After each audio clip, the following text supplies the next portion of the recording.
Communities are a holding space for customer interactions, so having quick ways to respond to important member activity can improve their experience and keep them engaged, which is why we've added 4 new communities triggers.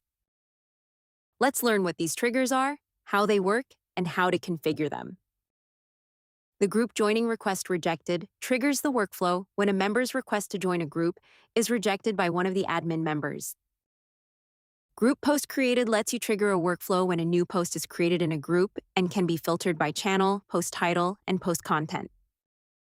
Member registered for group event triggers the workflow when a member registers for a group event in your community.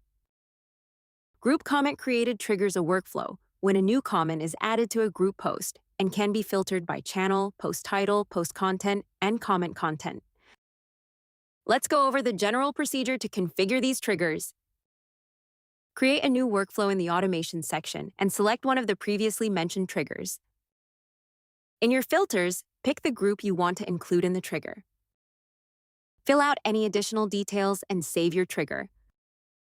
These new triggers will help your team respond faster and engage more effectively, enabling you to improve your moderation flows through automated follow-ups, alerts, and event-based engagement.